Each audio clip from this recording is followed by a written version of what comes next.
বিভাগীয় শাখা করতে এই ওয়াজ মাহফিলের আজ দ্বিতীয় রজনী। মঞ্চে উপবিষ্ট সদর ইজলাস মোহতারম সভাপতি, দিগার হজরত উলামায়ে কেরাম, সামনে সমবেত যাকিরিন শাকিরিন, দিনদার ইমানদার ইসলাম প্রিয় মুসলমান ভাইরা, পর্দার আড়ালের বাসা বাড়িতে অবস্থানরত মা ও বোনেরা, মহান আল্লাহ তাআলা দরবারে অগণিত অসংখ্য শুকরিয়া আদায় করি, যিনি ঐতিহাসিক সিলেট আলিয়া মাদ্রাসা ময়দানে আজকের এই মোবারক মাহফিলে আমাদেরকে অংশগ্রহণ করার তৌফিক দিয়েছেন। এই জন্যে কালিমাতুশ শুকর উচ্চারণ করি, যারা বসে আছি, দাঁড়িয়ে আছি, উপস্থিত আছি, সর্বোচ্চ মহব্বতের সাথে সবাই বলি আলহামদুলিল্লাহ। আজকের এই মাহফিলটা ওয়াজ মাহফিল, দ্বীনের খোরাক, ধর্মের বাণী আপনাদেরকে শোনানো হবে, আপনারা শুনবেন। যিনি বলবেন তিনিও আমলের নিয়তে বলবেন, যারা শুনবেন তারাও আমলের নিয়তে শুনবেন। অতএব এই প্রোগ্রামটা একটা ইবাদতের প্রোগ্রাম, এই প্রোগ্রামটা একটা ইবাদতের প্রোগ্রাম, নচেত কোনো রাজনৈতিক জনসভা নয়। মাথাপিছু 500 বা 1000 করে হায়ার করে কাউকে আনা হয়নি। যারাই এসেছেন দ্বীনের দরদে সর্বোচ্চ মহব্বত নিয়ে এসেছেন। অতএব যারা দাঁড়িয়ে আছেন, কথাগুলো তাদের জন্যই বলছি। কোরআনের মাহফিলে সর্বোচ্চ ব্যবস্থাপনা থাকা সত্ত্বেও দাঁড়িয়ে থাকা কোরআন সুন্নাহর বক্তব্য অনুযায়ী আদবের খেলাফ। আর শাহজালাল শাহপরানের পূর্ণভূমিতে যারা বসবাস করেন, আমার বিশ্বাস সবাই আদবওয়ালা মুসলমান। এজন্য আমার অনুরোধ থাকবে 1 মিনিট টাইম, এর মধ্যে আপনারা বসে যাবেন। আল্লাহ সকলকে বসার তৌফিক দান করুন। খুবই গুরুত্বপূর্ণ কয়েকটা কথা অত্যন্ত সংক্ষিপ্ত আকারে আপনাদের সামনে পেশ করব, যদি মাওলাই করিম বলার তৌফিক দান করেন ইনশাআল্লাহ। বাংলাদেশ মুজাহিদ কমিটির উদ্যোগে সিলেটের বিভাগীয় শাখা মূলত এই 3 দিন ব্যাপী প্রোগ্রামের আয়োজন করে থাকেন। আর আপনারা সবাই ভালো করে জানেন, এই মুজাহিদ কমিটি বাংলাদেশের লক্ষ লক্ষ মুমিন মুসলমানদের বড় প্রিয় জায়গা, যেখানে বছরে কয়েকবার লক্ষ লক্ষ মুসলমানেরা ইমানের পাওয়ার চার্জ দেওয়ার জন্য যান। সেই চরমোনাইয়ের ময়দান, সেই চরমোনাইয়ের ময়দানের যারা বীর পুরুষ, আজ যারা দুনিয়াতে নাই তাদেরকেও শ্রদ্ধা ভরে স্মরণ করতে হয়। যারা আছেন তো আছেনই। বিশেষ করে আল্লামা ইসহাক রহমতুল্লাহি আলাইহি, যিনি মূলত এই ইসলামী আন্দোলনের গোড়ার দিকের মূল মুরব্বী, যার চেতনা আর ফিকিরের বরকতে আজকে গোটা দেশে লক্ষ লক্ষ মানুষ দ্বীনের আলো ফিরে পেয়েছে। কথা কি আমি আসলে ঠিক বলতেছি? যদি ঠিক বলে থাকি তাহলে স্বীকৃতি দেওয়া খাঁটি ইমানদারের লক্ষণ। আমি কি কথাগুলো আসলে ঠিক বলছি? সেই ইসলামী আন্দোলনের একটি শাখা মুজাহিদ কমিটি, যদিও কোনো বেয়াদব এই মুজাহিদ কমিটি নাম মেনশন করে ট্রল কিংবা মস্কারি করে থাকে, আর বলে তাকে ওরা যুদ্ধ করছে কার সাথে। বলে থাকে এরা যুদ্ধ করেছে কার সাথে। তবে আমি বলতে পারি যুদ্ধ আগে কি করছে বা পরে কি করবে এগুলো আলোচনাকে আনতে চাই না। তবে 24-এর 5ই আগস্ট সর্বপ্রথম 144 ভঙ্গ করে লক্ষাধিক মানুষ নিয়ে ঢাকার রাজপথে স্বৈরাচারের বিরুদ্ধে সর্বপ্রথম যারা মাঠে নেমেছে তারা ছিল ওই কীর্তনখোলা নদীর পারে ইসলামী আন্দোলনের লোকেরা। ঠিক কিনা? আগে যুদ্ধ করছে কিনা পরে করবে কিনা এটা আলাদা সাবজেক্ট। মস্কারি করা বড় সহজ, সমালোচনা করা বড় সহজ। যাদের সমালোচনা করা হয় তাদের জায়গায় এসে পাও ধরে রাখা যায় না। আল্লাহ সকলকে বুঝার তৌফিক দান।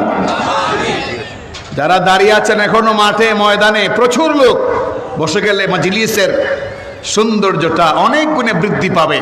আর মজলিসের সৌন্দর্য বৃদ্ধি পেলে আল্লাহ পাক আপনারও ঈমান আমলের সৌন্দর্য বাড়িয়ে দিবেন ইনশাআল্লাহ।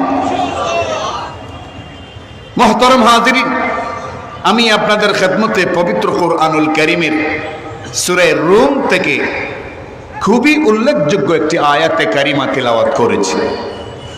পাশাপাশি রাসূল করিম সাল্লাল্লাহু আলাইহি ওয়াসাল্লাম থেকে বর্ণিত একটি হাদিসের শেষ অংশ আমি তেলাওয়াত করেছি।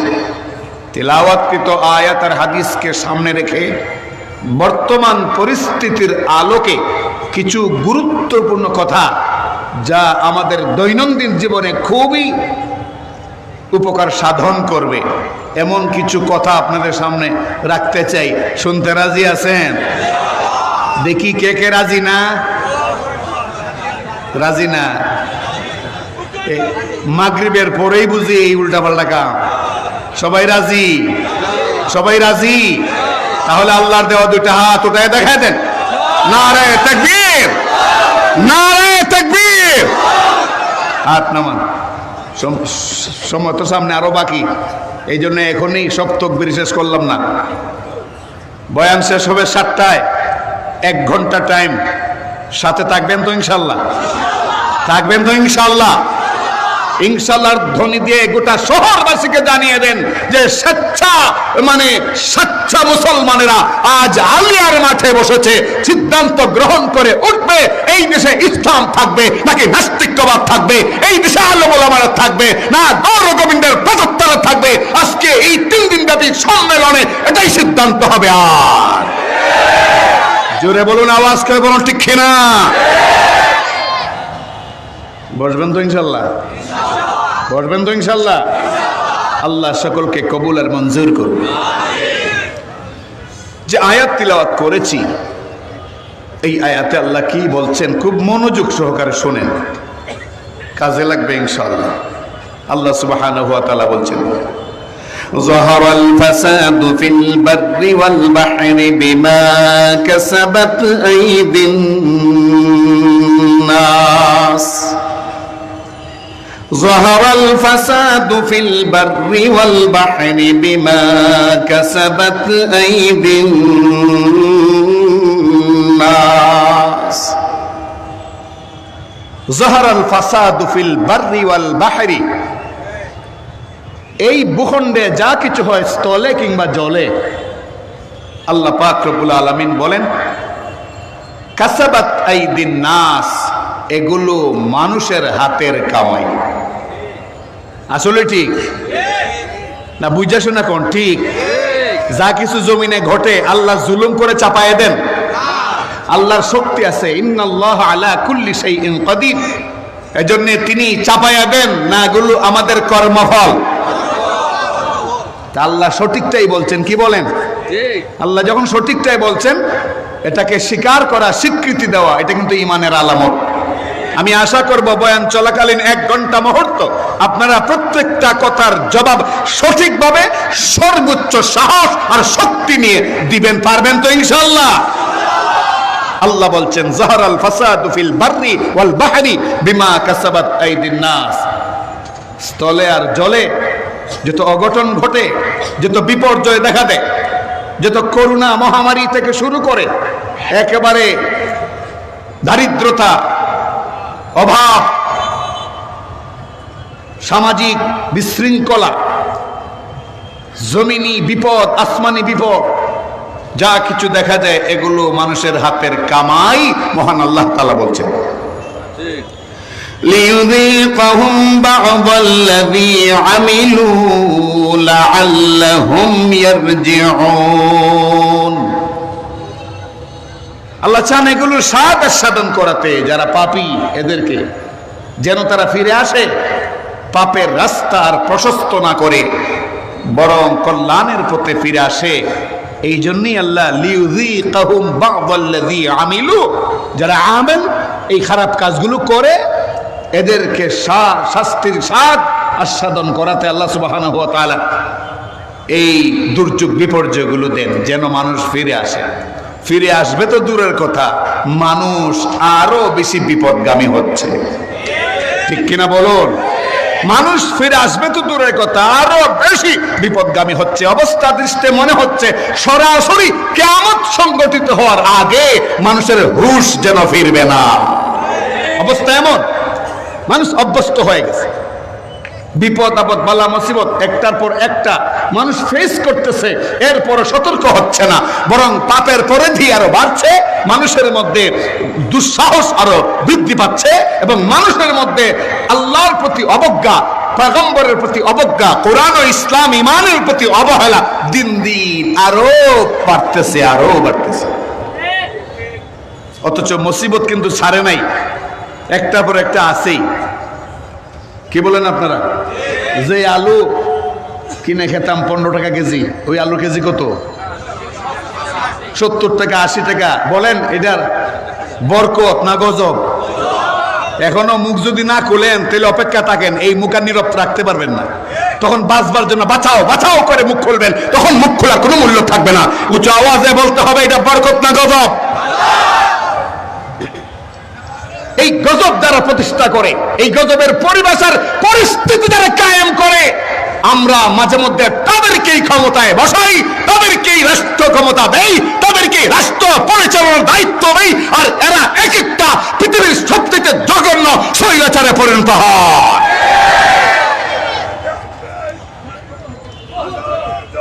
তুমি আসো বালাগঞ্জের বেটা, এই এলাকায় সব জায়গায় দে তকবীর। গলা নাই, আস্তে। আল্লাহু আকবার কবীরা। মুহতারাম হাজিরিন, আমি আপনাদেরকে এই আয়াতের মাতাহাতে মাত্র দুটি হাদিস আপনাদের সামনে পেশ করব, আর এই দুটি হাদিসের ব্যাখ্যা বিশ্লেষণের মাধ্যমেই এই আয়াতের তাফসীর কমপ্লিট হবে ইনশাআল্লাহ। তখন খুব সহজে বুঝতে পারবেন কেন এই বিপর্যয়, কেন এই মুসিবত। আজকে 57টা রাষ্ট্র মুসলমানেরা চালায় গোটা দুনিয়ায়। এককভাবে এতগুলো রাষ্ট্র ইহুদিদের নাই, খ্রিস্টানদের নাই, হিন্দুদের নাই। ইহুদিদের 2-4টা রাষ্ট্র আছে, খ্রিস্টানদের 2-4টা রাষ্ট্র আছে, হিন্দুদের মাত্র 2টা রাষ্ট্র ছাড়া গোটা দুনিয়ায় এককভাবে। কিন্তু মুসলমানেরা 57টা রাষ্ট্র চালায় এককভাবে। শুধু তাই নয়, এই পৃথিবীতে আল্লাহ যত খনিজ সম্পদ দিয়েছেন, স্বর্ণ, লোহা ইত্যাদি ইত্যাদি, এর 60% মুসলমানদের দ্বারা পরিচালিত ভূমির নিচে আছে, আর বাকি 40% হলো কাফির মুশরিকদের ভূমিতে। এরপরও আজকে মুসলমানরা কেন ভিক্ষার ঝুলি নিয়ে এই সমস্ত ইহুদি খ্রিস্টানদের সামনে মাথা নত করে, তা বুঝে আসে না। শুধু সৌদি আরব যদি তেলটা বন্ধ করে দেয়, তখন ডোনাল্ড ট্রাম্পই বলেন আর যেই বলেন, এরা কিন্তু আব্বা আব্বা বলতে প্রস্তুত হয়ে যাবে যদি খালি তেলটা বন্ধ করে। কিন্তু সেটা হচ্ছে না, কোন নেফাকি খাসলতের কারণে হচ্ছে না আল্লাহই ভালো জানেন। তবে এই হাদিসগুলোর ব্যাখ্যা শুনলে আপনাদের পরিষ্কার হয়ে যাবে ইনশাআল্লাহ। শুনবেন তো ইনশাআল্লাহ? প্রথম হাদিসটি হলো সিহাসিত্তার নির্ভরযোগ্য কিতাব আবু দাউদ শরীফের মধ্যে আছে। হাদিসটা হযরত সাওবান রাদিয়াল্লাহু আনহু থেকে বর্ণিত। হযরত সাওবান রাদিয়াল্লাহু আনহু তিনি নবী করিম সাল্লাল্লাহু আলাইহি ওয়াসাল্লাম থেকে তিনি বর্ণনা করেন যে হযরত রাসূল করিম সাল্লাল্লাহু আলাইহি ওয়াসাল্লাম বলেন, ভাই আমি আবারও বলছি কথার মাঝখানে, মেহেরবানি করে সর্বোচ্চ মনোযোগ আমার দিকে থাকবে। খুব ইম্পর্টেন্ট হাদিস, এবং এই সময়ের সাথে আমরা যে সময়টা এখন পার করছি দেশে কিংবা বিশ্বে, এই মুহূর্তে হাদিসের মর্ম কথা প্রত্যেকটা মুসলমানকেই জানা দরকার। এই জন্য গুরুত্বের সাথে আপনারা শুনবেন। হযরত রাসূল করিম সাল্লাল্লাহু আলাইহি ওয়াসাল্লাম ফরমান, আমার উম্মতের ভবিষ্যৎকালে এমন একটা মুসিবতের সময় আসবে যখন দুনিয়ার সমস্ত কাফির মুশরিক এক হইয়া আমার উম্মতকে নিঃশেষ এবং খতম করে দেওয়ার জন্যে তোমরা যেইভাবে দস্তরখানে বসে একজন আরেকজনকে ডাকো যে আসো খাওয়া দাওয়া গ্রহণ করো, খাও, খাবার নেও, এইভাবে কাফির মুশরিকরা সবাই দস্তরখানে একত্রিত হয়ে মুসলমানদেরকে মানে মারার জন্য একত্রিত হবে। দস্তরখানে তোমরা যেভাবে বসে একসাথে বসে খাও, এরা সবাই একজুট হবে। তখন মালাউন, মুশরিক, ইহুদি, খ্রিস্টান সব এক হবে একটা মিশনকে বাস্তবায়ন করার জন্য, আর সেটা হলো মুসলমান কিভাবে দুনিয়া থেকে উৎখাত করা যায়। এবং তারা এত বেশি মারপিট করবে আমার উম্মতকে যে আমার উম্মত বাঁচতে পারবে না। সাহাবায়ে কেরাম তখন প্রশ্ন করলেন, ইয়া রাসূলুল্লাহ, আল্লাহর নবী, তখন কি মুসলমানদের সংখ্যা খুব কম হবে? আমরা তো এখন আছি ১৬ লক্ষ সাহাবী, তখন কি মুসলমানদের পরিমাণ খুব কম হবে যার কারণে শক্তিমত্তায় তারা পিছিয়ে থাকবে, তারা কিছু করতে পারবে না? পয়গম্বর আলাইহিস সালাম তখন বললেন, না, তখন মুসলমানের সংখ্যা বর্তমানের চাইতে কয়েক কোটি গুণ বেশি হবে। ইয়া রাসূলুল্লাহ, ওগো আল্লাহর নবী, আমরা মাত্র ১৬ লাখ সাহাবায়ে কেরাম, এতেই রোম আর পারস্য একেবারে থরথর করে কাঁপে। যখন আমরা সীমান্তে যাই, যখন হুঙ্কার চাই, থরথর করে কাঁপে। ইয়া রাসূলুল্লাহ সাল্লাল্লাহু আলাইহি ওয়াসাল্লাম, আমাদের একজন সাহাবীর নারায়ে তাকবীরের ধ্বনিতে ৬০,০০০ খ্রিস্টান পালাতে বাধ্য হয়েছে। আল্লাহু আকবার, কোন আল্লাহু আকবার। তাহলে আমরা মাত্র ১৬ লাখ, এরপরে গোটা রোম আর পারস্য সবাই থরথর করে কাঁপে। আর আপনি বলছেন যে তখন কোটি কোটি গুণ বেশি হবে মুসলমানদের সংখ্যা, তারপরেও তারা মার খাবে কেন? বলেন তো, প্রশ্নটা যুক্তিসঙ্গত কিনা? রাসূল করিম সাল্লাল্লাহু আলাইহি ওয়াসাল্লাম তখন বলেন, ও আমার সাহাবীরা শোনো, তারা পরিমাণে বেশি হবে, কথা ঠিক, লক্ষ লক্ষ কোটি কোটি হবে, ২০০ কোটি খালি মুসলমানই হবে, ২০০ কোটি। হিসাব অনুযায়ী মুসলমানরা পেশাব করে দিলে একেবারে দিল্লি থেকে নিয়ে হোয়াইট হাউস পর্যন্ত দেশে একদম চোরমার হয়ে যাওয়ার কথা, কিন্তু সেটা তো হবেই না। বরং মুসলমানরা বাঁচার পথ খুঁজবে, সবাই পিঠ বাঁচাতে ব্যস্ত হয়ে যাবে। আর পিঠ বাঁচাতে ব্যস্ত যখন হবে, তখন আর দিন ধর্ম কোথায় যাবে কেউ কোনো খেয়াল করবে না। ও আমার সাহাবীরা শোনো, এটা কেন হবে? এটা হবে এই জন্যে যে আমার তখনকার উম্মতদের মনে ওয়াহাম ঢুকে যাবে। ওয়াহাম, ওয়াহাম, ওয়াও হামিম, আরবি শব্দ ওয়াহাম। ওয়াহাম ঢুকে যাবে, আর ওয়াহাম ঢুকে যাওয়ার কারণে এরা দুর্বল হয়ে পড়বে। আর দুর্বল যখন কোনো জাতি হয়ে যায়, চাইলেও আর মাথা তুলে দাঁড়াতে পারে না, ঠিক কিনা? এটাই তো চাচ্ছে আমাদের ইন্ডিয়া, এটাই তো চাচ্ছে মোদী সরকার, বাংলাদেশকে যেন দুর্বল করা যায়। এই জন্য তারা কলকাতায় উদ্দেশ্যমূলক ভাবে আমাদের বাংলাদেশিদের চিকিৎসাকে সাময়িক বন্ধ করেছে এবং বিভিন্ন ভাবে বিষা পেতে বিভিন্ন টাল বাহানা করছে। পরিষ্কার বক্তব্য দিচ্ছি আজকে সরকারি আলিয়া মাদ্রাসার ময়দান থেকে, ভারত তুমি শুনে রাখো, ভারত তুমি শুনে রাখো, তোমার অস্ত্র বেশি থাকতে পারে, সম্পদ বেশি থাকতে পারে, লোকবল বেশি থাকতে পারে, তোমার বিভিন্ন ব্যবস্থাপনা জনবল বাহুবলে তুমি সমৃদ্ধি লাভ করতে পারো, কিন্তু শোনো, তোমার সব কিছু থাকার পরও আমাদের যে একটা অস্ত্র আছে, এই অস্ত্রটা তোমার নাই, আর সেটা হলো আমাদের ইমানি শক্তি। এই ইমানি শক্তি দিয়া 1971 যেইভাবে পাকিস্তানকে আমরা তাড়িয়েছি, হিন্দু দাদা বাবুদেরকে আমরা তাড়াবো যদি বাংলাদেশে অন্যায় ভাবে যদি আক্রমণ করার অপচেষ্টা করা হয়।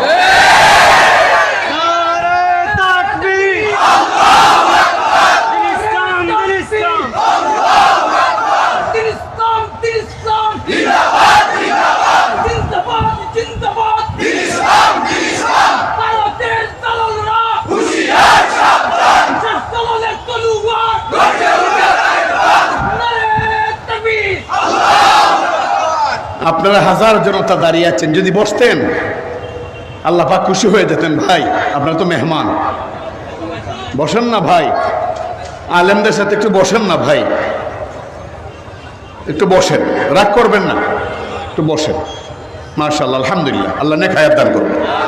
মুহতারাম হাজিরিন, রাসূল করিম সাল্লাল্লাহু আলাইহি ওয়াসাল্লাম বলেন, তখন এই দুর্দশা কেন হবে? যে আমার উম্মতের মনে ওয়াহাম ঢুকে যাবে, ওয়াহাম। সাহাবায়ে কেরাম প্রশ্ন করলেন, ইয়া রাসূলুল্লাহ, ওগো আল্লাহর নবী, ওয়াহাম কোন জিনিস? ওয়াহাম কাকে বলে? ওয়াহাম কোন জিনিস? যেই জিনিসটা মুসলমানদের অন্তরে ঢুকে গেলে মুসলমানরা দুর্বল হয়ে যাবে। মুসলমানরা তখন সুদ খাওয়াকে অপরাধ মনে করবে না, ঘুষ খাওয়াকে অপরাধ মনে করবে না, আলেমের হাতে হ্যান্ডকাপ পরানো, কোমরে গরুর রশি বাঁধা কখনো অপরাধ মনে করবে না। যতক্ষণ পর্যন্ত ওরা জনতার ধাওয়াকে একেবারে নাম ঠিকানা বিহীন পালাবে, ততক্ষণ পর্যন্ত ওদের হুঁশ ফিরবে না। জোরে কোন ঠিক কিনা? নবী করিম সাল্লাল্লাহু আলাইহি ওয়াসাল্লাম বলেন, ওয়াহাম কোন জিনিস তোমরা প্রশ্ন করেছো, ও সাহাবীরা শোনো। ওয়াহাম হইল হুব্বুদ দুনিয়া ওয়া কারাহিয়াতুল মাউত। ওয়াহাম হলো দুইটা জিনিসের নাম, একটা হলো দুনিয়ার মহব্বত, আর একটা হলো মরণের ভয়। দুনিয়ার মহব্বত আর মরণের ভয়, এইটা যখন আমার মুসলমান উম্মতের অন্তরে ঢুকে যাবে, তখন কাফের মুশরিক বেঈমানরা এখন যেইভাবে তোমাদেরকে দেখে থরথর করে কাঁপে, তখন আর কাঁপবে না, বরং মুসলমানদেরকে খতম করার জন্যে সব প্ল্যান এরা সাকসেস করবে। মুসলমান কিছুই করতে পারবে না, কারণ মুসলমানের অন্তরে সম্পদের লোভ, মুসলমানের অন্তরে অর্থের লোভ, মুসলমানের অন্তরে চেয়ারের লোভ, মুসলমানের অন্তরে অর্থবিত্তের লোভ, আর মরণের ভয়। আর মরণের ভয় থাকার কারণে নাস্তিকরা পয়গম্বরকে গালি দিবে, আমাকে গালি দিবে, আমাকে গালি দিবে, কোরআনকে গালি দিবে, ইসলামকে গালি দিবে। এরপরে মুসলমানরা মিছিলে যাবে না কেন? সরকারি চাকরি ছুটে যাবে। মুসলমানরা মিছিলে যাবে না কেন? দলের বড় ভাই বেজার হয়ে যাবে। মুসলমানরা তখন প্রতিবাদ মিছিলে যাবে না কেন? গেলে পরে পুলিশের মার খেতে হবে। এইভাবে যখন তারা কম্প্রোমাইজ করবে মৃত্যুর সাথে, কম্প্রোমাইজ করবে দুনিয়ার সম্পদের সাথে, তখন তাদের এতটা মূল্যহীন তারা হয়ে পড়বে, একটা কুকুর আর শেয়ালের দাম কোটি গুণ বেশি থাকবে এই নামধারী মুসলমানদের চাইতে। আওয়াজ করে বলুন ঠিক কিনা? যখন অন্তরে কি ঢুকবে? ওয়াহাম। মুখস্থ করে, কিছু শব্দ মুখস্থ করা দরকার। এত কষ্ট করে জায়গা জায়গাতে এসেছেন আপনারা, কিছু শব্দ মুখস্থ করা দরকার কিনা? তো ওয়াহাম মানে কি? হুব্বুদ দুনিয়া ওয়া কারাহিয়াতুল মাউত। দুনিয়ার মহব্বত। দুনিয়ার মহব্বত এমন ভাবে মানুষকে পেয়ে বসবে যে 24 ঘন্টা শুধু দুনিয়ার ধান্দাই করবে, 24 ঘন্টার দুনিয়ার ধান্দাই করবে। এমনকি মসজিদে ঢুকলেও দুনিয়ার ধান্দা। দুনিয়ার ধান্দার কারণে একেবারে একটু প্রশান্তির সঙ্গে নামাজটাও আদায় করবে না, শুধু ঘড়ি দেখবে, শুধু ঘড়ি দেখবে, শুধু ঘড়ি দেখবে। আর কোন মসজিদে শর্টকাটে 8 টাকার তারাবি হয়, কি করেন আপনারা?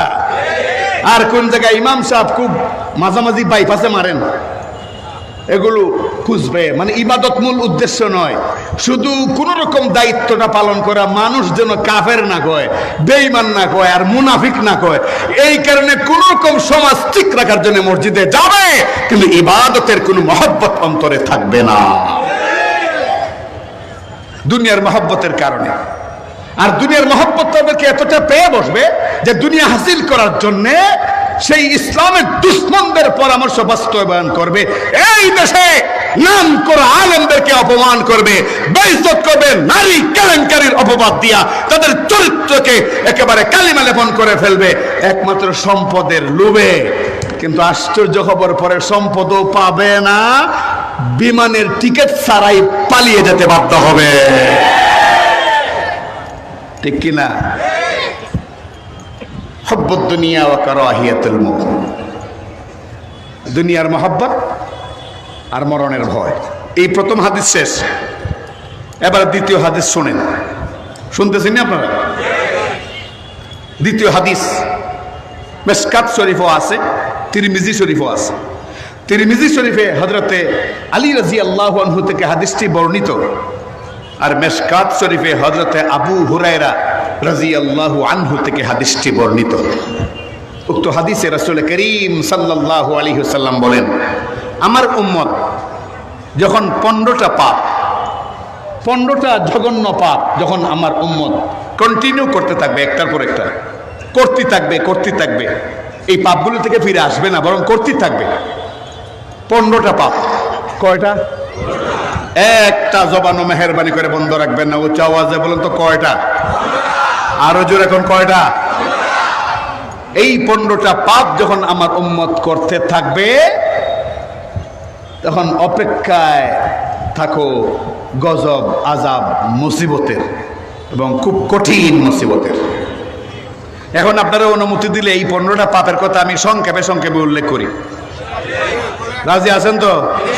তাহলে একটা তাকবীর দেন, নারায়ে তাকবীর।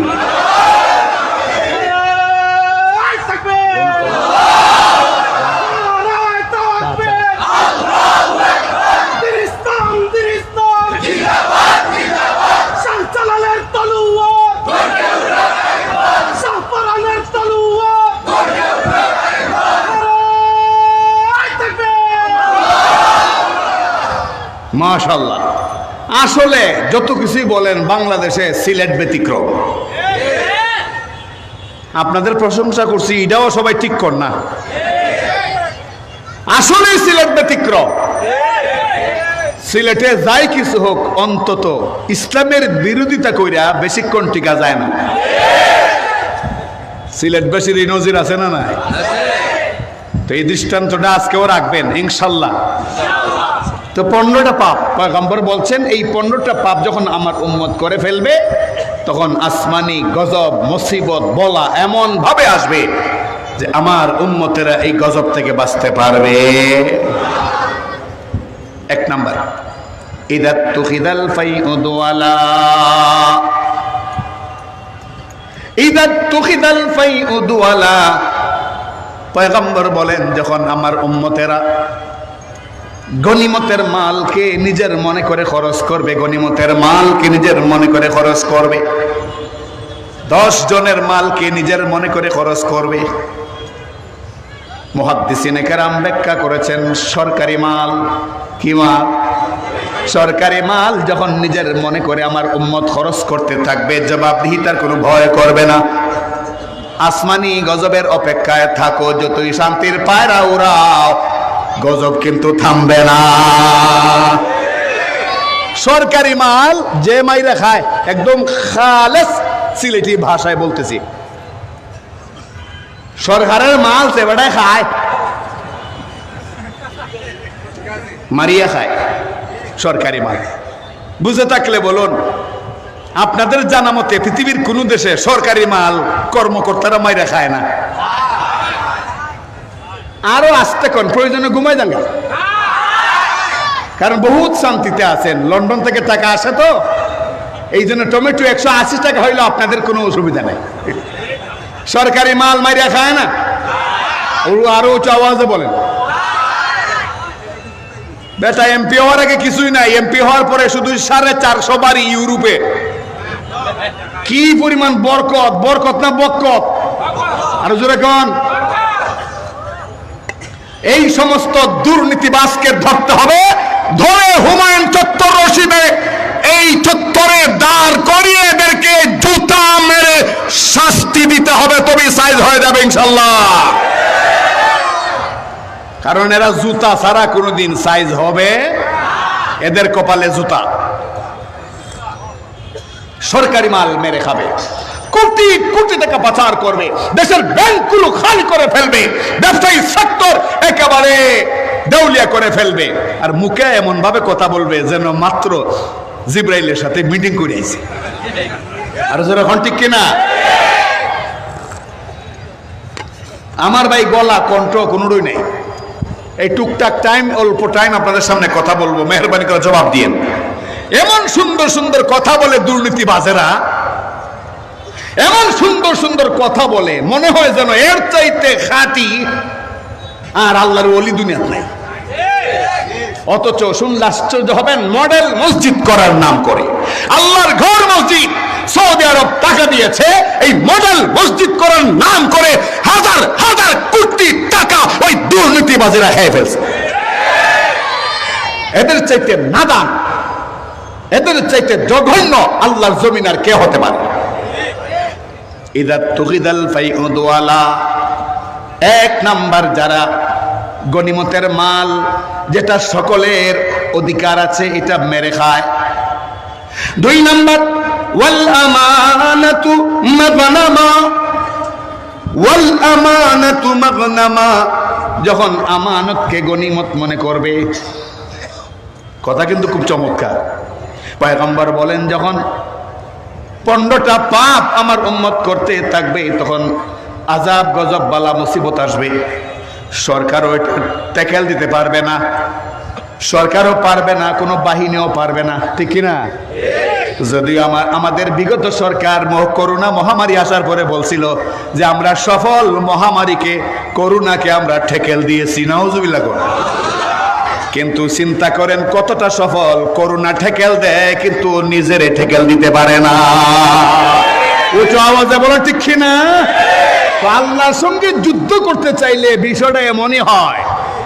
নমরুদও বলছিল যে ইব্রাহিমকে হাত পা ভেঙে চুরমার করে দেব। ইব্রাহিম কেন এক আল্লাহর দাওয়াত দেয়? আমার সঙ্গে ইব্রাহিম পারবে না। সাধারণ একটা প্রতিবন্ধী মশা দিয়া আল্লাহ পাক নমরুদকে এমন শিক্ষা দিয়েছেন, এই শিক্ষাটা সকল স্বৈরাচারদের মুখস্থ রাখা দরকার ছিল। কিন্তু দুর্ভাগ্য, বাংলাদেশে মাঝে মধ্যে কিছু স্বৈরাচার আসে, এরা এত গাধা, এত বুকা, এদের জেহেন এত খালি, মনে রাখতে পারে না। আর যখন ঠিক কিনা মুহতারাম হাজিরিন, 2 নাম্বার গনিমতের মাল যখন এই আমানতকে যখন গনিমত মনে করে।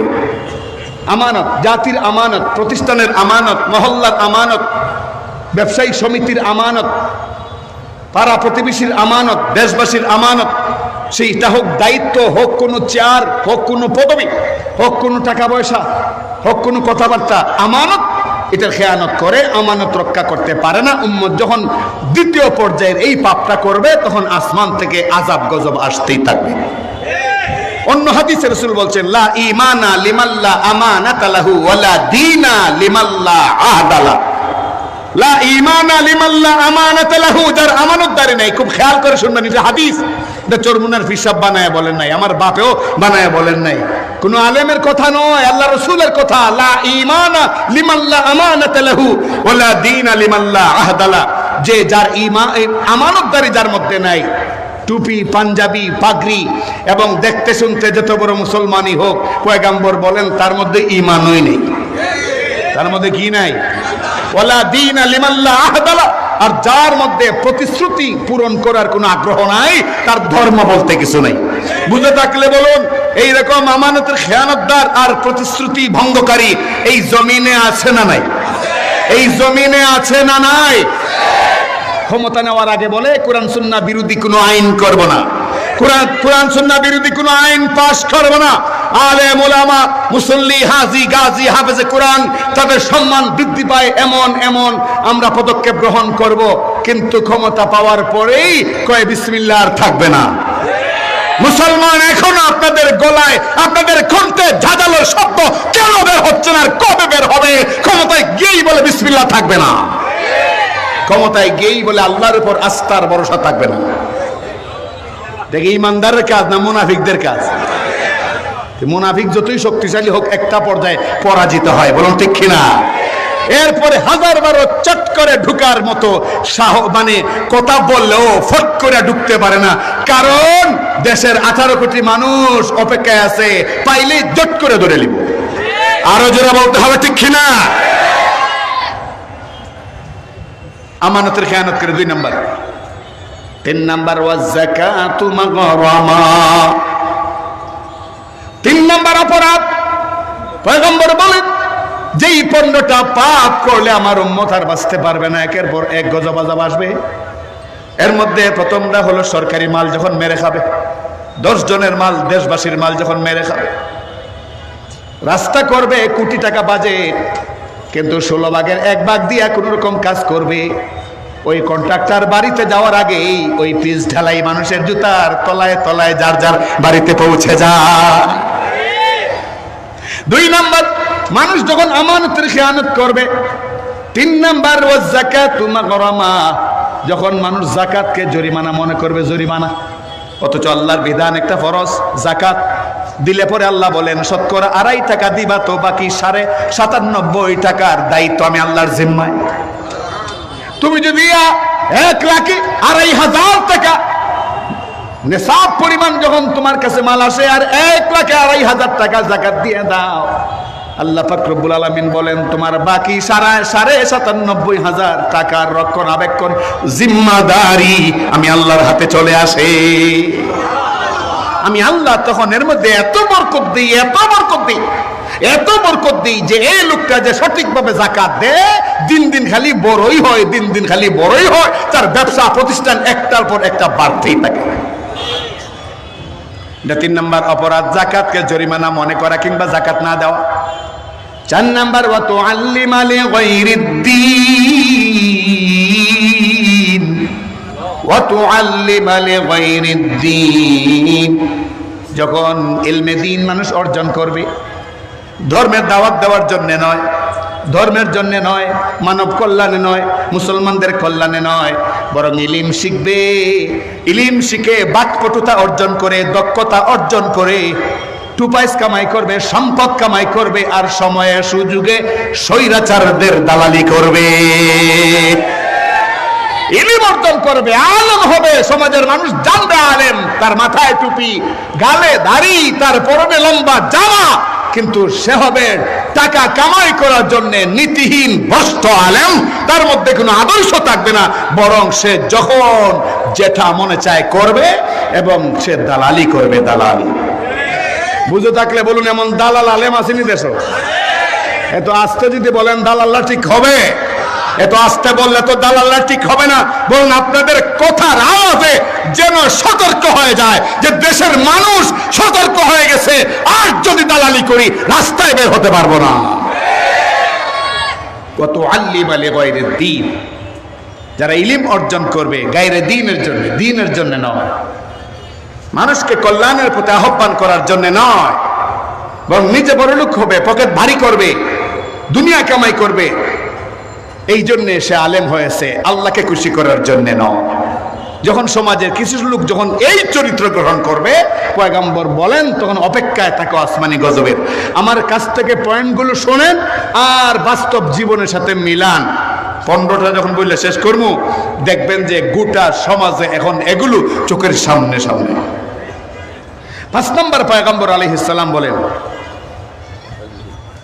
ওয়া আতাআর রাজুলু ইমরাআতাহু, খুব চমৎকার কথা, ওয়া আতাআর রাজুলু ইমরাআতাহু। 5 নম্বর অপরাধ, যখন সমাজের মানুষ স্ত্রী লোকের কথায় উঠবে আর বসবে, স্ত্রী লোককে বড় অনুসরণ করবে, স্ত্রীকে খুব মানবে, স্ত্রীর অনুসারী হবে, স্ত্রীকে অনুসরণ করবে, স্ত্রী যা বলবে তাই করবে। এখন তো কেউ এরকম করে না, আসলে করে? তা আপনারা তো আসতে কইতেছেন, আপনারাও করেন। স্ত্রীর অনুসরণ করেনি, স্ত্রীর অনুসরণ করিয়া বাপ মার সঙ্গে খারাপ আচরণ করে। এমন কুলাঙ্গার আসেনি দেশ? এমন কুলাঙ্গার দেশে আছে না নাই? স্ত্রীর খুশি রাখতে গিয়া নিজের বাপ, নিজের ভাই, নিজের মা, নিজের বোন সম্পূর্ণ অন্যায়ভাবে কষ্ট দেয়। স্ত্রী লোকের কথা শুনতে গিয়া, স্ত্রীর কথা শুনতে গিয়া এমন মগা সাজে, এটা কি পুরুষ না কাপুরুষ বুঝার কোনো কুদরত থাকে না, এমন বক্তব্য, ঠিক না? পারিবারিক ভাবে স্ত্রীর ভক্ত হওয়ার কারণে বাপ মাকে কষ্ট দেয়, আর রাষ্ট্রীয় ভাবে নারী লোকের ভক্ত হওয়ার কারণে নারী নেতৃত্ব কায়েম হয়, আর নারী নেতৃত্ব কায়েম হওয়ার মাধ্যমে আল্লাহর রহমতকে এই দেশ থেকে তাড়িয়ে দেওয়া হয়। এখন দুটোই আছে, আছে না না? যুগের পর যুগ চলতেছে, বড় বড় পুরুষগুলা কি ডক্টর, ইঞ্জিনিয়ার, কি গাল, কি টুট, কিভাবে পালিশ করে গালগুলো যেন মনে হয় থামাউয়ে রয়েছে। প্যান্ট শার্ট ইন করে, বয়স হলো 80, এরপরও টাই টুই পরে এমন ভাবে দাঁড়ায় ম্যাডামের পাশে, নেত্রীর পাশে, বোঝা যায় বেটা বিয়া শাদী করছে না, বয়স কিন্তু 80।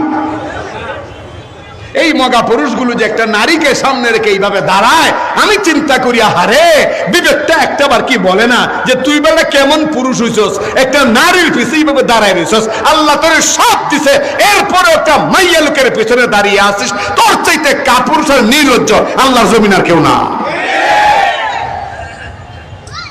5 নাম্বার গজব আযাব মুসিবত আসার 5 নাম্বার কারণ, মানুষ নারী নেতৃত্ব গ্রহণ করবে।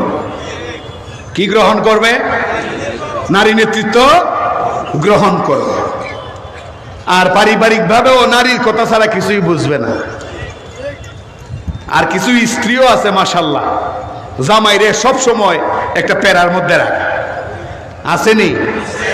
আপনারা খুব চালাক, যারা শহর থেকে এসেছেন, আশপাশে আওয়াজ দিচ্ছেন না, ভাবছেন যে একটু পরেই তো যাবো বাসায়, এখানে আওয়াজ দিলে পরে গিয়া যদি বাসার মধ্যে মুসিবতে পড়ি। বহু স্ত্রী আছে স্বামী যত ভালোই হোক মানতে রাজি, এদেরকে হাদিসে বলা হয়েছে দাইয়ুস। কি বলা হয়েছে? দাইয়ুস। এই সমস্ত নারীদেরকে কি বলা হয়েছে? এই দাইয়ুস আপনাদের সিলেটে না থাকলেও বাংলাদেশের বহু জায়গায় দেখছি আছে। এক আল্লাহর ওলি আশরাফ আলী থানভী রহমতুল্লাহি আলাইহি কিতাবে লিখছেন, এক আল্লাহর ওলি তার স্ত্রী দ্বারা মারাত্মক নির্যাতিত, নিপীড়িত। আল্লাহর ওলি মানুষ লাখ লাখ মুরিদ, বলেন তো পর্দার বাইরে যাইস না, গেলে আমার বদনাম হইব। কয় ঠিক আছে হুজুর আসসালামু আলাইকুম কইয়াই পিসাবের মুরিদের কাছে জায়গা বউ। হুজুর কয় ডান দিকে যাক, এটা যায় বাম দিকে। হুজুরে কয় সামনে যাক, যায় এটা পিছে। এত মারাত্মক অবস্থা। হুজুরে কয় আল্লাহ কিভাবে কি করি? একবার আল্লাহর কাছে বললো, আল্লাহ তুমি আমার একটা কারামত দান করো, যে এই কারামত দেখে আমার বউটা আমার উপরে কিছুটা হইলো কি হয়, দুর্বল হয়, আমার কিছুটা মানে। তো আল্লাহ পাক দিলেন মধ্যে এলহাম করে দিলেন যে যাও আকাশেতে উড়ে যাও। তো বাড়ির উপরে দিয়ে আকাশেতে উড়ে গেল দুপুরবেলা। বউ তখন কাপড় নাড়ছিল, তো কাপড় নাড়লে তো উপর দিকে এরকম কাপড় দিতে হয় তারের মধ্যে, মাথা উপর দিকে যায়। ওই সময় পিসাব উপরে দিয়ে উড়ে গেছেন। বিকালবেলা আইসা বউরে কয়, পিসাবে কয় আজকে কোনো জিনিসকে খেয়াল করছো দুপুরবেলা? কয় কি বিষয়? কয় কোনো মানুষ টানুষ উড়ে গেছে আমাদের বাড়ির উঠানের উপরে দেয়া। কয় হ দেখছি তো উড়ে গেছে একটা মানুষ। পিসাব কয় আল্লাহ কিছুটা রহম হয়েছে। এখন যখন কইমু যে এই লোকটা আমি ছিলাম, তখন কিছুটা হইল ভক্তি আমার প্রতি হইব। তখন পিসাব খুব একটা ভাব নিয়ে বললেন যে ওই লোকটা কিন্তু আমি, তুমি মনে হয় খেয়াল করো নাই। তখন বউয়ে মুহূর্তের মধ্যে মুখটারে বাংলা পাশের মতো বানাইছে, বানায় ও তুমি আসলা, এর লাগে তো দেখছি বেকা হইয়া গেছো। তো কিছু নারী এমন আছে, স্বামী যদি মানে মহান পরহেজগার হয় তবুও তার খাসলত পরিবর্তন হয়। 5 নাম্বার, পুরুষ লোকেরা নারীর অনুসরণ করবে, নারী যা বলে তাই। নারী যদি কয় মামুনুল হক খারাপ, তখন পুরুষ নামের হাজারো মগা পিছনে দাঁড়িয়ে দাঁড়িয়ে বলবে হ্যাঁ আপনি ঠিক বলেছেন। নারী যদি কয় চরমুনার পীর সাহেব খারাপ, শায়েস্তা করতে হবে, আর আন্দোলন করা যাবে না, তখন পিছনে দাঁড়িয়ে থাকা লক্ষ লক্ষ মগা নামের পুরুষেরা বলবে জি আপনি ঠিক বলেছেন। ঠিক কিনা বলবে। পুরুষ অনুসরণ করবে নারী, পুরুষ অনুসরণ করবে কার? 5 নাম্বার। কয় নাম্বার? 6 নম্বরে পয়গম্বর বলেন ওয়া আক্কা উম্মাহু, যখন মানুষ তার মায়ের নাফরমানি করবে, মায়ের কথা মানবে না, মাকে সম্মান করবে না, মায়ের কোনো খোঁজখবর রাখবে না। বিয়ের পরেই সিলেট শহরে 1 রুমের সাবলেট বাসা খুঁজে, হ্যাঁ 6 মাসও যায় না, একা একা বাসা খুঁজে। তার মানে টুনটুনির সংসার করবে শহরে এসে, হ্যাঁ 5 কেজি চাল আনবে, 10 দিন চলে যাবে, আহা কি শান্তি। কোনো ডিস্টার্ব থাকবে না, মা বাবার প্রতি কোনো যত্ন আর খেদমত থাকবে না। রে জওয়ান, যদিও এই জীবনটাকে তুমি নিরাপদ মনে করছো, এটা নিরাপদ জীবন নয়, তোমার নিজের কপালে তুমি ঝাঁটা মারছো। 6 নম্বর পয়গম্বর বলেন 6 নম্বর মহাপাপ হইল মায়ের সাথে নাফরমানি করা। মায়ের সঙ্গে কার নাফরমানি করা? মায়ের সঙ্গে কি করা? নাফরমানি করা।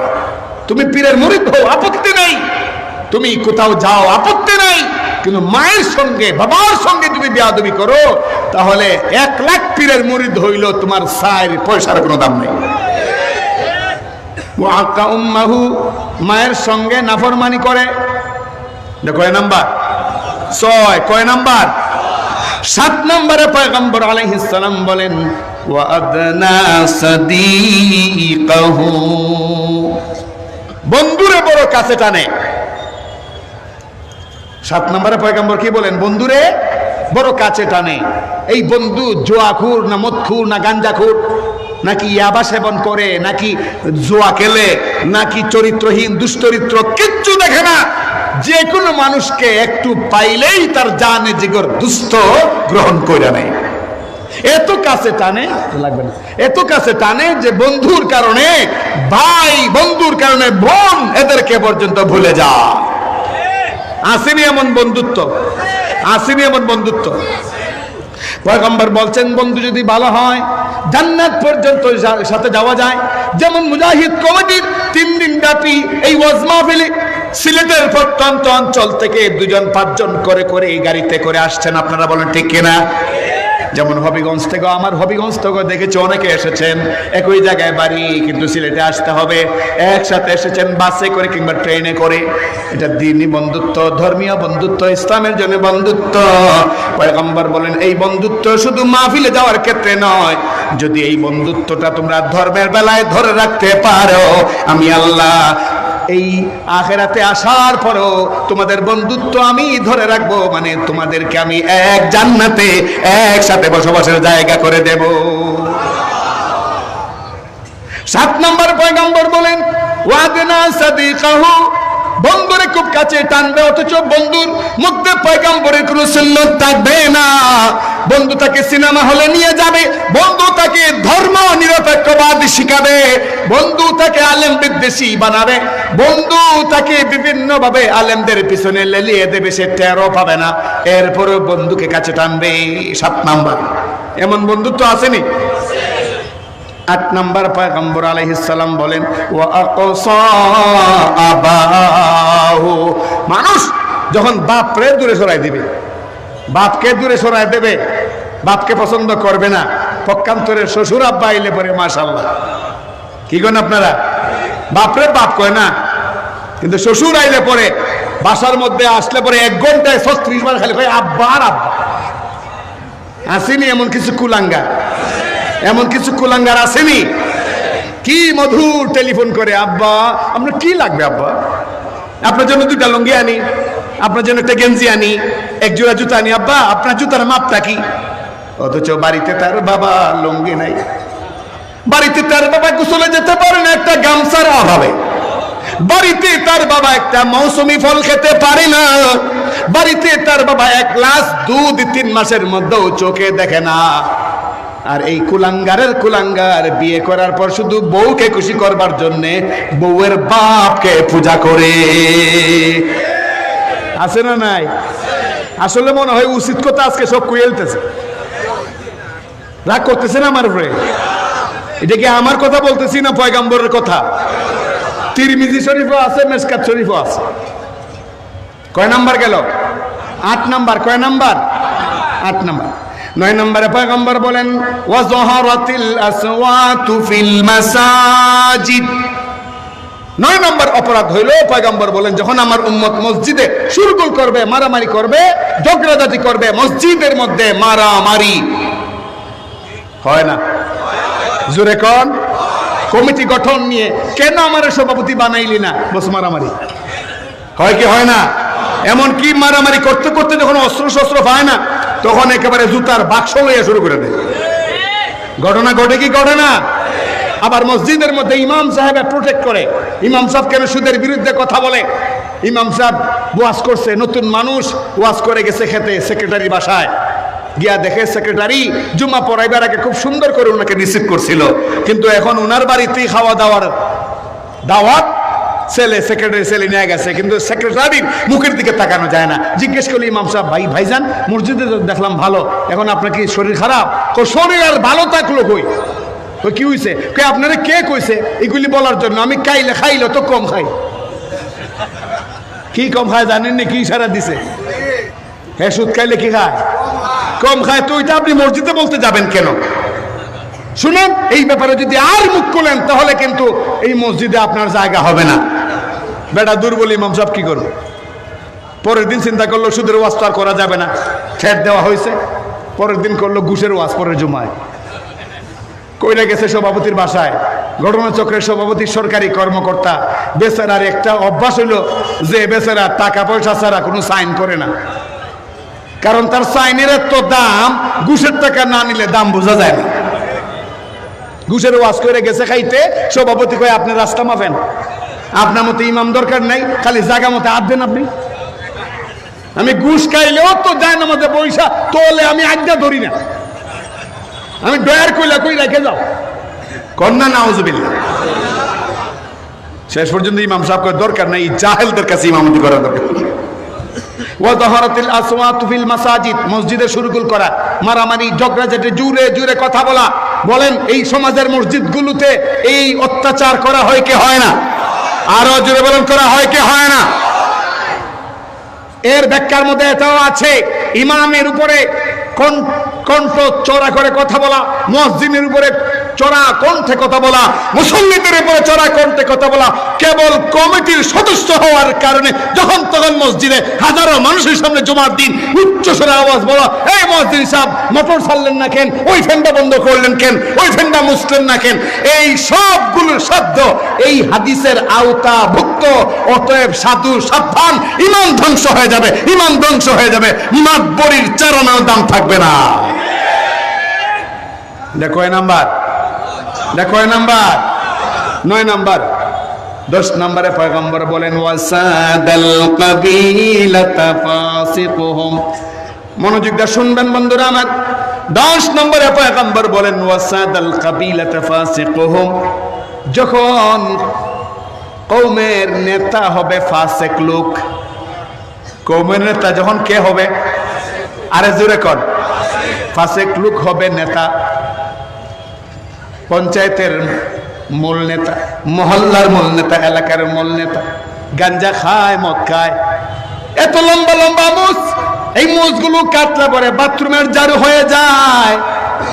এত লম্বা লম্বা জটাওয়ালা চুল, তেলে আর চুলের সম্পর্ক নাই, 40 বছর হে হবে নেতা, মুরব্বী, টাকা ছাড়া বিচার করবে না। পয়গম্বর বলেন এই পরিবেশ যখন আসবে, একটার পর একটা আযাব আর গজবের অপেক্ষায় থাকো। বুঝে থাকলে বলুন, এরকম ফাসেক আসেনি সমাজে? লিডার বেড়া টাকা ছাড়া বিচার করে না।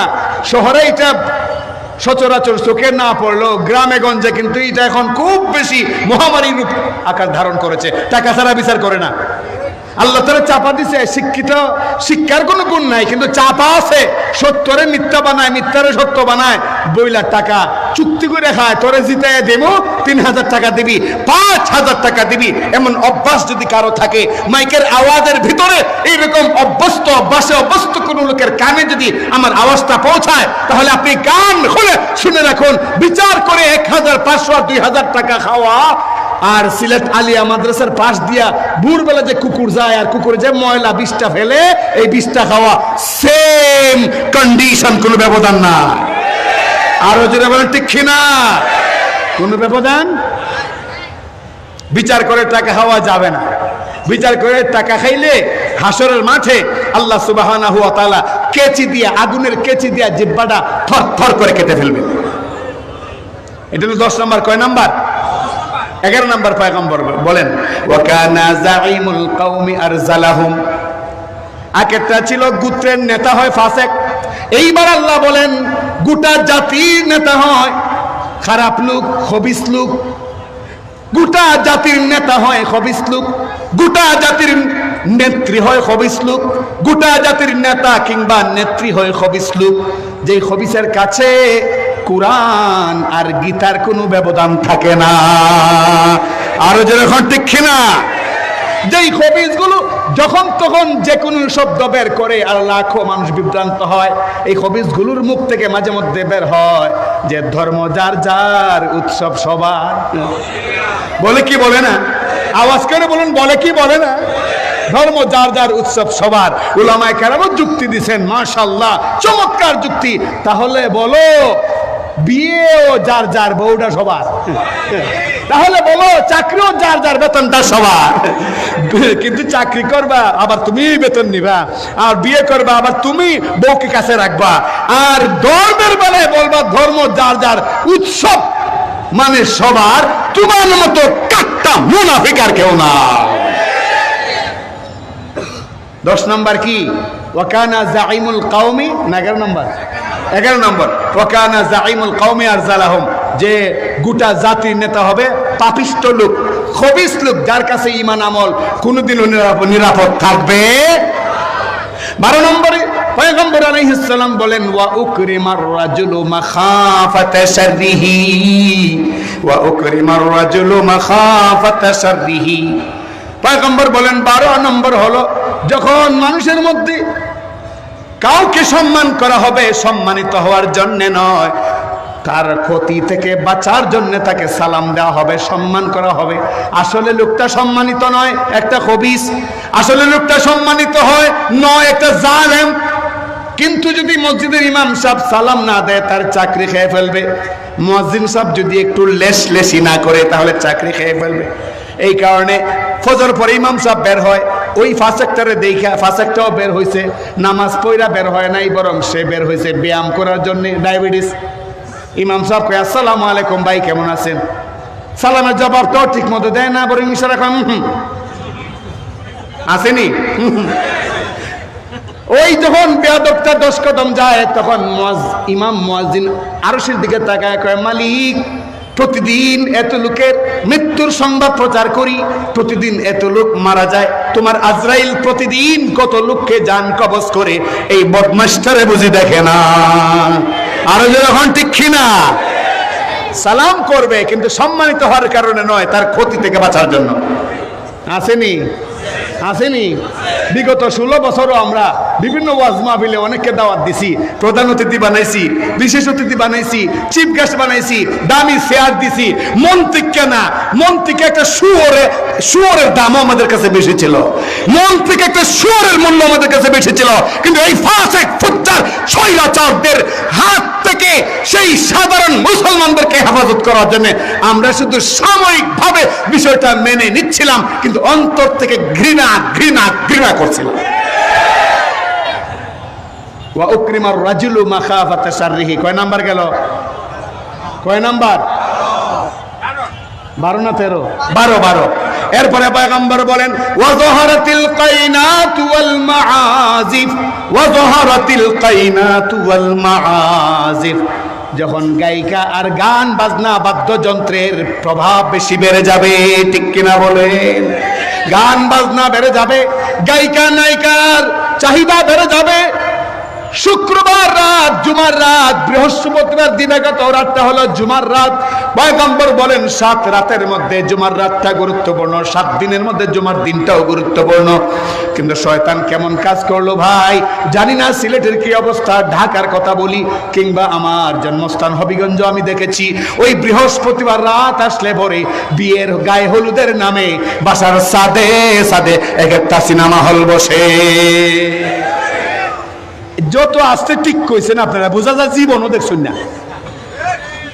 তার মানে আপনারা মদিনায় বাস করতেছেন। মদিনায় এখানে কোনো আওয়াজ হয় না। করে কি করে না? উচ্চ আওয়াজে বলুন, করে কি করে না? আরো জোরে বলুন, করে কি করে না? পরিষ্কার কথা, শব্দ দূষণ রাষ্ট্রীয় আইন নিষিদ্ধ। শব্দ দূষণ রাষ্ট্রীয় আইন নিষিদ্ধ। অতএব শহরবাসীকে অনুরোধ করব, যখন আপনার বাসার ছাদে যখন এইরকম বড় বড় ডেস্ক এনে গান বাজাবে আর আবাল বৃদ্ধ বনিতা শিশুদেরকে এইরকম কষ্ট দেবে, রোগীদেরকে কষ্ট দেবে, তখন আপনার থানায় কল দেন, আর না হয় সামাজিক ভাবে ওই বাসা বাড়িকে আপনারা বয়কট করেন। আর যখন ঠিক না,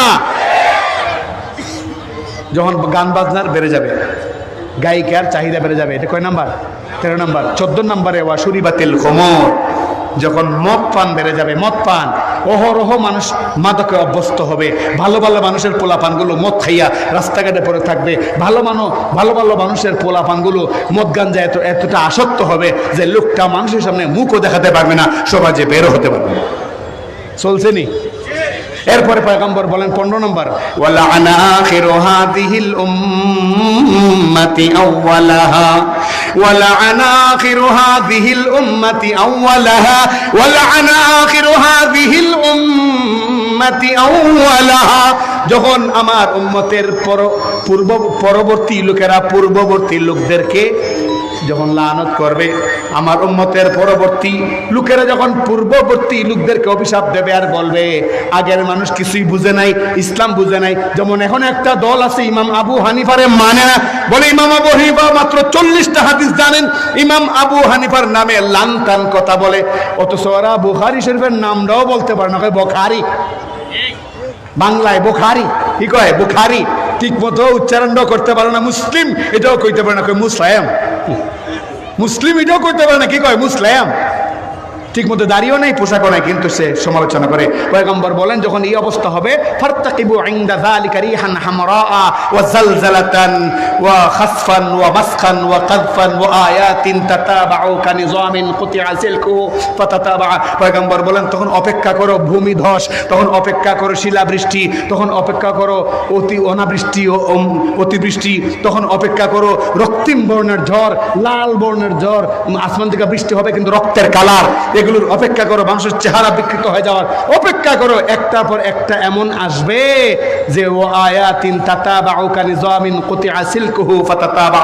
পয়গম্বর বলেন যেরকম ভাবে সুতা থেকে দানা ছিঁড়ে গেলে, সুতা ছিঁড়ে দানা পড়ে গেলে একটার পর একটা পড়তি থেকে আটকানো যায় না, এই 15টা পাপ যখন সমাজের মানুষ করতেই থাকবে, যখন টাকা পয়সায় যতই উন্নত হোক, শিক্ষা দীক্ষায় যতই দামি হোক, এইরকম যখন 15টা পাপ বন্ধ করবে না, তখন একটার পর একটা গজব আযাব মুসিবত কখনো আসবে হারিকেন নাম দিয়া, কখনো সুনামি নাম দিয়া, কখনো টর্নেডো নাম দিয়া, কখনো আপনার ওই কি কয় আয়না, কি আয়লা হইয়া, এইরকম ভাবে বিপদ আপদ বালা মুসিবত একটার পর একটা আসতেই থাকবে। তো বাঁচার উপায় কি? বাঁচার উপায় হইলো এই 15টা পাপ ছেড়ে দিতে হবে। রাজি আছি?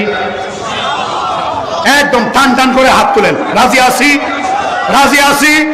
নারায়ে তাকবীর, এই আওয়াজে না শেষমেশ আওয়াজ আমার জন্য আজকে, নারায়ে তাকবীর, নারায়ে তাকবীর, দ্বীন ইসলাম, দ্বীন ইসলাম। হাত নামান। ওয়া আখিরু দাওয়ানা আনিল হামদুলিল্লাহি রাব্বিল আলামিন। আলহামদুলিল্লাহ, তৌহিদুল বালাতি রাসূলুল্লাহ সাল্লাল্লাহু আলাইহি ওয়াসাল্লাম আমরা দীর্ঘদিন যাবত সুপ্রসিদ্ধ বক্তা হযরত মাওলানা লুকমান সাহেবের কাছ থেকে গুরুত্বপূর্ণ নসিহত শুনছিলাম। এখন পবিত্র বালাতি রাসূল প্রস্তুতি নেব আমরা পবিত্রতা তারপরে প্যান্ডেলের দিকে আমরা কাটা বন্ধ হয়ে বসবো। এখন পবিত্র বালাতি রাসূল আযান।